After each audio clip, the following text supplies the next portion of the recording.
మీ అందరికీ యేసుక్రీస్తు నామములో నమస్కారాలు, శుభాలు, దైవాశీస్సులు. హైందవ సహోదరులు కూడా, ముస్లిం సహోదరులు కూడా హృదయపూర్వక వందనాలు. భారతదేశంలో ఉన్న ప్రతి ఒక్కరికి నా నమస్కారాలండి. బాగున్నారా? మంచిది. నేను తమ్మునేలు పెట్టినట్లుగా నిజంగా వాళ్ళంతా దేశద్రోహులండి. కొంతమందికి డౌట్ రావచ్చు, మరి కింద 3 ఛానల్స్ పేరు మెన్షన్ చేసేవేంటది. వాళ్ళు ఆ గోపి సనాతన సేన అనేవాడు, ఆ సచిన్ సేన అనేవాడు ఫేస్ మనకు తెలియదు. అందుకని వాడు ఆ ఛానల్ పేరు మెన్షన్ చేశాను. తర్వాత శ్రీకృష్ణ సేన అనేవాడు ఒకడు, తర్వాత కేడీఆర్ అనేవాడు ఒకడు. సో పైన నేను పెట్టిన 6 కూడా వీళ్ళు మోస్ట్ డేంజరస్ దేశద్రోహులు. నేను పైన ఫోటోలు పెట్టాను కదా, ఫేసులు. వీళ్ళు మోస్ట్ డేంజరస్ దేశద్రోహులు. ఎందుకన్నా నేను అంటే ఎంత విసుగొచ్చిందంటే వీళ్ళ మీద. కానీ క్రైస్తవుల కంటే కూడా విగ్రులైన హైందవులకు కూడా వీళ్ళ మీద ఫుల్గా ఉందండి ద్వేషం. వీళ్ళు హైందవ్యాన్ని భ్రష్టు పట్టిస్తున్నారా అని అర్థమవుతుందా? అంతలా వీళ్ళు హైందవ్యాన్ని భ్రష్టు పట్టించారు. అంత మాత్రమేనా అంటే ఇప్పుడు వీళ్ళు ఎందుకు నేను దేశద్రోహులు అని అన్నానంటే, వీళ్ళు మేము అన్ని మతాలు మాకు సమానం అంటూ, మాకందరూ ఒకటేనంటూ క్రైస్తవుల మీద దాడి చేస్తారు. క్రైస్తవులు ఇళ్లలోకి వచ్చి, ఇంటి మీదకి వచ్చి సువార్త కరపత్రాలు ఇచ్చింది లేదు. వీళ్ళు అలా అపోహ పెడతారు, బలవంతం చేసి మత మార్పిడి చేస్తున్నారని. తప్పు అది. నిరూపించడం అంటే ఒక నిరూపించడు. అర్థమవుతుందా? తర్వాత సువార్తకు వస్తే దాడి చేస్తారు. తర్వాత ఫుల్లుగా యేసు ప్రభువుని మరియమ్మ తల్లిని దూషిస్తారు. ఈ భారతదేశం కేవలం మాదే అంటారు. అంటే వీళ్ళ లెక్కలో ముస్లిమ్స్, క్రైస్తవులు, బౌద్ధులు, జైనులు, సిక్కులు మనుషులు కాదని వీళ్ళ ఉద్దేశం. వీళ్ళు మాత్రమే హైందవ్యాన్ని మేము ఉద్ధరిస్తాము, ఇంకెవడు లేడు అంటే వీళ్ళకంటే మరి స్వామి వివేకానంద గారు లేరు వీళ్ళకంటే ముందు. అవండి కొంతమంది హైందవ్యాన్ని ఉద్ధరించేటువంటి మేధావులు వీళ్ళకంటే ముందు లేరు. వీళ్ళ ఉద్దేశం అది. వీళ్ళే ధర్మకర్తలు, వీళ్ళే మేధావులు.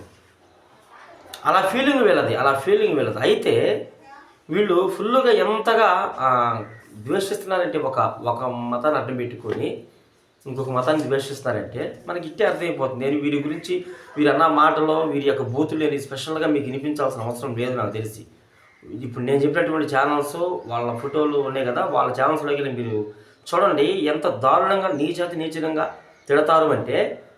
మరి అలాంటి వ్యక్తుల్ని నిజంగా దేశద్రోహులు అనాలని అనిపిస్తుంది మీకు కూడా. నేనే కాదు, మీకు కూడా అనాలనిపిస్తుంది. చాలామంది హైందవ పెద్దలు ఏమంటారంటే, అరే అందరిని గౌరవించండి, వీళ్ళని తిట్టకూడదురా, కొట్టకూడదురా, సువార్తకి వచ్చిన వాళ్ళనే మీరు వాళ్ళ తరమకూడదని చెప్పేసి నిన్న కూడా ఒక ఆయన చెప్పాడు. జీ కిరణ్ అఫీషియల్ అనే ఒక ఛానల్లో మా కిరణ్ పాస్టర్ అని ఒక ఆయన పెట్టాడండి. మతోలు మాధులు చెవులు రిక్కించుకొని ఈయన చెప్పే మాటలు వినండి అని. అందులో ఆయన చెప్తాడు, ఆ హైందవ వక్త పెద్ద మేధావి ఆయన చెప్తాడు, నిజంగా ఆయన చెప్పినవన్నీ ఇప్పుడు ఈ మతోలు మాధుల్లో ఒక్క క్వాలిటీ కూడా లేదు. ఆయన చెప్పింది వాస్తవానికి అది పరమత సహనం అంటే. అన్ని మతాలు మేము గౌరవిస్తున్నామంటే ఆ పెద్ద ఆయన చెప్పింది. కానీ వీళ్ళలో ఆ పెద్ద ఆయన చెప్పిన క్వాలిటీస్ ఒకట్లేదు. ఆయన నిజమైన ఆయన దేశభక్తి కలిగిన వాడు. వీళ్ళు మాత్రం నిజమైన దేశద్రోహం కలిగిన వాళ్ళు. దేశద్రోహులు వీళ్ళు నిజంగా. మరీతలు దూషించడం, విగ్రహాల మీద దాడి చేయటము, మరీతల విగ్రహాల మీద, యేసుప్రభు విగ్రహాల మీద ఎలా పడితే అలా డబ్బులు ఎంత గుంజుకున్నారో ఇప్పుడు హైందవుల దగ్గర నుంచి, ఆమెక హైందవ సహోదరుల నుంచి. వీళ్ళ బూతులు, వీళ్ళ వ్యవహారం, వీళ్ళ కుట్ర, అన్నదమ్ములో కలిసి నివసిస్తున్నటువంటి ఈ సహోదరులు అందరి మీద భారతదేశంలో వాళ్ళు సిచ్చు పెట్టాలని ఎన్నో రకాలుగా ప్రయత్నం చేస్తున్నారు. వాళ్ళు ప్రభువునందు ప్రియ సహోదరులారా, నేను ఒకటే చెప్తున్నాను మీకు, ఇలాంటి వాళ్ళు మీరు అసలు ఊరుకోవద్దు. మీ దగ్గరకు వచ్చినా సరే వీళ్ళు మీరేం చేస్తారంటే, మీ దగ్గరకు వచ్చినా సరే ముందు ఇంట్లో కూర్చోబెట్టి వాళ్ళ వీడియోలో వాళ్ళకి చూపించి, మీరు అన్న బూతులు ఏంట్రా, మన హైందవ ధర్మం ఇదేనంటారు నేర్పుతుంది మీకు, మేము మిమ్మల్ని నమ్మి అనవసరంగా మీకు డబ్బులు ఇస్తున్నాం, స్పాన్సర్ చేస్తున్నాం కదరా అని మీరు వాడిని నిలయాలి. తర్వాత ఇంకొకడు కూడా ఉన్నాడు, ఈ మధ్య కూడా వచ్చాడు, X Hindu CH pastor Anand అని. తర్వాత ఇంకొక ఆయన ఉన్నాడు, ముసలాయన. ఈ కొంతమంది చాలామంది పుట్టగొడుగులాగా వచ్చేసారు. నా దృష్టికి వచ్చింది వీళ్ళే. ఇంకా చాలామంది ఉన్నారు దేశద్రోహులు, పుట్టగొడుగులాగా వచ్చారు. చిన్నదానికి పెద్దానికి ఛానల్స్ పెట్టడం, బైబిల్ దూషించడం, క్రైస్తవ్యాన్ని దూషించడం. ఎందుకంటే దూషించకపోతే డబ్బులు రావు, ఫోన్పేలు డబ్బులు రావు, వీళ్ళకి స్పాన్సర్లు రావన్నమాట. వీళ్ళకి సపోర్ట్ చేసే కొంతమంది గుంట నక్కలు, హైందవుల్లో కొంతమంది మతోన్మాదులు, అందరూ కాదు కొంతమంది. కాబట్టి ఆలోచించేయండి, ఇలాంటి వాళ్ళని నిజంగా దేశం నుంచి తరిమి కొట్టాలి. క్రైస్తవులు కాదు, ముస్లిమ్స్ని కాదు, అందరూ హైందవులు కాదు. ఇలాంటి మతోన్మాదులను మాత్రమే హిందువులే, మేము కూడా కదా, హిందువులే తరిమి కొట్టాలి వెళ్ళండి మీరు. కాబట్టి ఈ వీడియో అందరికీ షేర్ చేయండి.